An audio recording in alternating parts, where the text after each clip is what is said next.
ఏంటి మరి మీరు ఒక మహిళగా ఒక బీఆర్ఎస్ నాయకురాలుగా ఏం సమాధానం చెప్తారు మేడం? ఇది 30 సంవత్సరాలుగా మహిళా బిల్లుకు మోక్షం లభించకుండా 30 సంవత్సరాలుగా మహిళలను తొక్కి పెడుతూ మహిళల సాధికారత సాధ్యం కానియకుండా చట్టసభల్లో మహిళల్ని అడుగు పెట్టనీయకుండా 2 జాతీయ పార్టీలు ఆడుతున్నటువంటి దొంగాటగా కుట్రగా దీన్ని చూడొచ్చండి. ఇప్పుడు ప్రధానంగా బీజేపీ ప్రభుత్వము మోదీ సర్కారు మరి మహిళా బిల్లుకు డీలిమిటేషన్ ను లంకెబెట్టి డీలిమిటేషన్ జరిగితేనే నియోజకవర్గాల పునర్విభజన జరిగితేనే మహిళా బిల్లు అని చెప్పడం.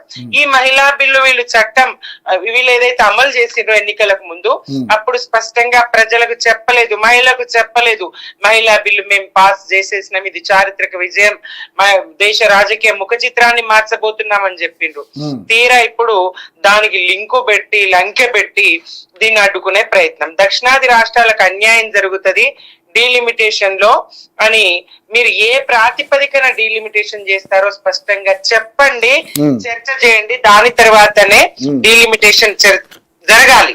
ఇప్పుడు జనగణన చేస్తా ఉన్నారు, కులగణన కులగణన చేస్తా ఉన్నారా? జనగణన చేస్తున్నారు కదా, ఇది ఎందుకు ఇంత జాప్యం చేసిండ్రు? ఇప్పుడు 3వసారి అధికారంలోకి వచ్చి కూడా ఇంతకాలం అయిపోయింది, 30 నెలల తర్వాత మీరు ఎందుకు ఇంత ఆలస్యం చేస్తా ఉన్నారు? ఏమిటి కారణం? మరి ఏ ప్రకారం మీరు 2011 ప్రకారం చేస్తారా, ఇప్పటి ప్రకారం చేస్తారా? 50% అంటున్నారు. అదెందుకు ముసాయిదాలో పొందుపరచలేదని అడిగితే 1 గంట సమయం ఇస్తే మేము ఇప్పుడు మార్చుకొని వస్తామంటారు.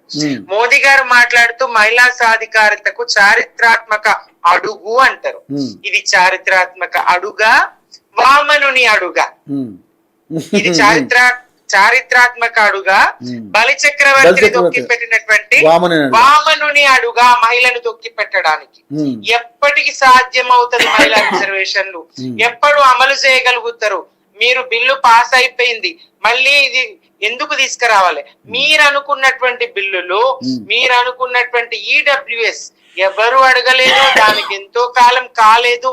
3 రోజుల్లో బిల్ పాస్ చేసుకోగలుగుతారు, రాష్ట్రపతి ఆమోదము అయిపోతుంది, ఉభయ సభల్లో బిల్ పాస్ అవుతుంది, రాష్ట్రపతి ఆమోదం అయిపోతుంది, బిల్ అమలు జరుగుతుంది. మీరు అనుకున్న జిఎస్టీ బిల్ అట్లే అవుతుంది, మీరు అనుకున్న ఆర్టికల్ 360 అట్లే అవుతుంది. మీరు చెయ్యదలుచుకున్నవి చేస్తారు. మహిళల పట్ల మీకు చిత్తశుద్ధి లేదు, మహిళలకు రాజకీయ భాగస్వామ్యం కల్పించే ఉద్దేశంలో బీజేపీకి సుతరము ఇష్టం లేదు, ఎంత మాత్రం ఇష్టం లేదు.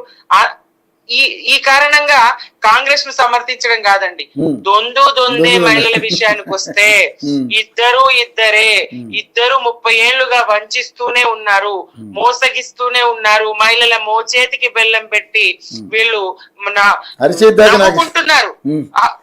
నిన్నటి పార్లమెంట్ ఘటన చూస్తే బాధ, ఎంత దుఃఖం అంటే ఎంత ఆక్రోశం, ఆవేదన, ఎంత దుర్మార్గంగా వీళ్ళు హేళనగా నవ్వుకునే పరిస్థితి.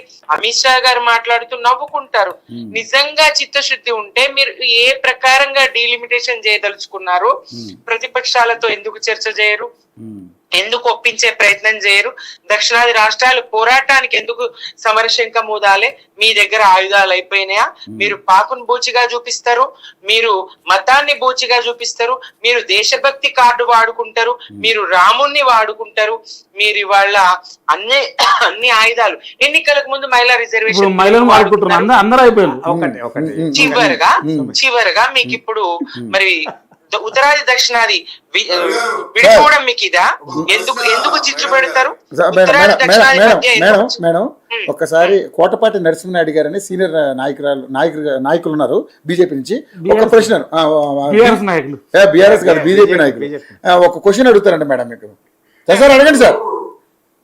మేడం గారు, మహిళా బిల్లు 2034లో ఏ అడ్డంకులు లేకుండా పాస్ చేసి వినపడతలేదు. ఆయన జూమ్ లో ఉన్నారు మేడం, మీరు చెప్పండి సార్. చెప్పండి నా ప్రశ్నను. సౌండ్ పెంచండి అమ్మా. మహిళా బిల్లు 2034 కోసం పాస్ అయిపోయింది. చేసింది ఎవరు? బీజేపీ, మోడీ గారు, అమిత్ షా గారు కదా. 2029లో పెడతామంటే అడ్డుకున్నది ఎవరు? వాళ్ళను పల్లెత్తి మాట అనకుండా మీరు బీజేపీ ఏమాత్రం ఉంది? బీజేపీ ఇంకా ముందు 5 ఏళ్ల ముందుకు జరపడం కోసం బిల్లు పెట్టింది. ఇప్పుడు అడ్డుకున్నది ఎవరు? 230 మంది ఎవరు? ఈ మిత్రుడు వాళ్ళు 543లో ఎందుకు ఇస్తలేరు నరసింహారాయుడు అన్న గారు? ఉన్న 543లో ఎందుకు ఇస్తలేరు? ఎందుకు జనగణన తొలింపు పెట్టారు? ఓబీసీ మహిళల కోటా ఏది? ఓబీసీ మహిళల కోటా ఏది? 34 వరకు మళ్ళీ విజయవంతంగా అటకెక్కించారు కదా. మహిళా బిల్లును అటకెక్కించే ఆట నిన్న అడ్డుకునే కారణాలు చెప్పండి. ఒకటి అడ్డుకున్నది ఎవరు చెప్పండి? అడ్డుకున్న కూడా కారణాలు దానికి సంబంధించి మేడం వాళ్ళు ఏమంటారంటే 2029లో అడ్డుకున్నది ఎవరని మాట్లాడుతున్నారు మేడం. దానికి ఏ సమాధానం చెప్తారు? 29 ఇంకా రాలే కదన్నా. రాకుండా 28లో చేస్తాను. ఇప్పుడు చెప్పండి మేడం. అందరూ శాకాహారులే రాజిగా ఒరే రాజిగా, మరి నేను చెప్పాను కాంగ్రెస్ ను సమర్థిస్తున్నా అని చెప్పడం లేదు, బీజేపీని సమర్థిస్తున్నా అని చెప్పడం లేదు. దొందే మహిళల విషయంలో, ఓబీసీలకు వాటా కల్పించే విషయంలో రెండు రాజకీయ పార్టీలు, దేశాన్ని 30 ఏళ్లుగా బిల్లు వచ్చినట్టు నుంచి పాలిస్తున్నటువంటి రాజకీయ పార్టీలు, 12 సంవత్సరాలుగా పరిపాలిస్తున్నటువంటి మోదీ సర్కారు సమానంగా వంచిస్తున్నారు మహిళల్ని. జనాభాలో సగం, ఆకాశంలో సగం, అవనిలో సగం, అవకాశాలు శూన్యం. ఎందుకు వీళ్ళ పాలన ఇట్లా ఉండాలి? ఒకటి మన కోట మన రామ్ గోపాలరావు గారు పొలిటికల్ అనలిస్ట్, ఆయన క్వశ్చన్ అడుగుతాడు మేడం. ఇప్పుడు ఒకటి అదే కేసీఆర్ ఫస్ట్ టర్మ్ లా, కేసీఆర్ ఫస్ట్ టర్మ్ లా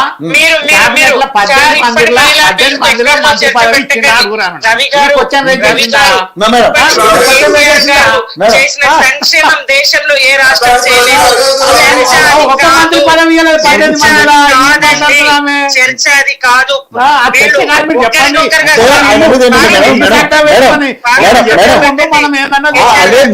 ముందు మన ఇంటిని సర్దుకున్న తర్వాత ఒకసారి తప్పిదం జరిగింది, రెండోసారి సర్దుకున్నారు.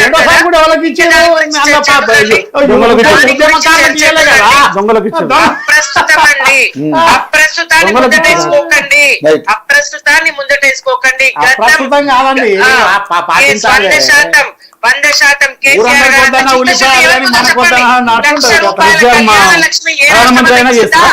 ఒంటరి మహిళ నేరాష్టమైనా గుర్తించిందా?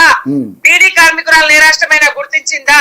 200 ఉన్నటువంటి పెన్షన్, ఆసరా పెన్షన్ ఏ ప్రభుత్వమైనా 2000 చేయగలిగిందా? కేసీఆర్ గారికి మహిళల పట్ల ఉన్న చిత్తశుద్ధి అంతా ఏ రాష్ట్ర ముఖ్యమంత్రికి లేదు. భుజాలు కాయలు కాసినాయండి నీళ్లు మోసి మా మహిళ ఎలయి ఇంటింటికి తాగునీరు ఇవ్వగలిగినరు. ప్రతి మహిళకు కేసీఆర్ గారు వెన్నుదన్నుగా నిలబడ్డారు. వినండి, మహిళా విభాగం అధ్యక్షురాలు అంటే ఉన్నారా మేడం? మహిళా విభాగం ఉందా? 50% మా ఎన్నికలు విషయంలో చర్చ టీఆర్ఎస్ పార్టీకి మహిళా విభాగం ఉందా? అధ్యక్షురాలు ఎవరు చెప్పు? లేదు.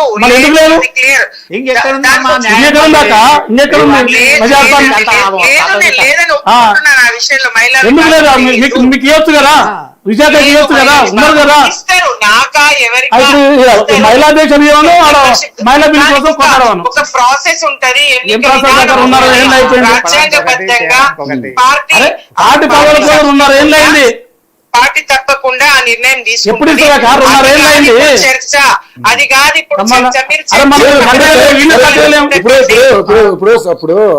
సుమిత్రా ఆనంద్ గారి కోసమో లేకపోతే ఇంకొకరి కోసం కాదు, మహిళల కోసం ఆవిడ మాట్లాడుతుంది. సమయం ఇచ్చిన ఇంకో ఛానల్ కి సమయం ఇచ్చిన ఫైనల్ గా చెప్పేది ఏంటంటే విజయవంతంగా మహిళా బిల్లును అటకెక్కించింది మోదీ సర్కారు.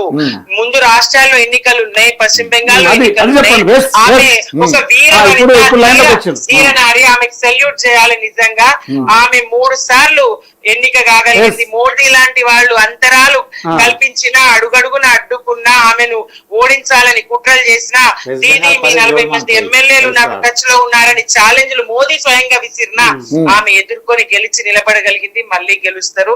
ఈ కుట్రలు ప్రతిపక్షాలు ఏవో అడ్డుకున్నాయి. ఇదంతా మీరు చేయగలిగి ఉంటే చేస్తారు. మీరు చేయగలిగి ఉంటే 360 ఆర్టికల్ రద్దు చేయగలిగిండ్రు, మీరు చేయగలిగి ఉంటే GST చేయగలిగిండ్రు, మీరు చేయగలిగి ఉంటే EWS చేయగలిగిండ్రు.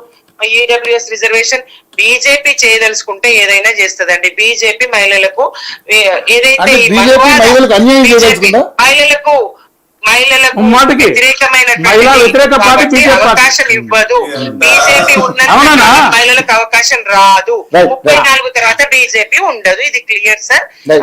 నాకు వేరే ఛానల్లో right madam, thank you thank you so much super, మంచిగా మాట్లాడు. రైట్ రైట్ రైట్ రైట్ ఆవిడ వాదన విన్నారు కదా సార్ ఊరందరికి ఒకటి మనకు ఒకటి. సార్ రామ్ గోపాల్ గారు, సరే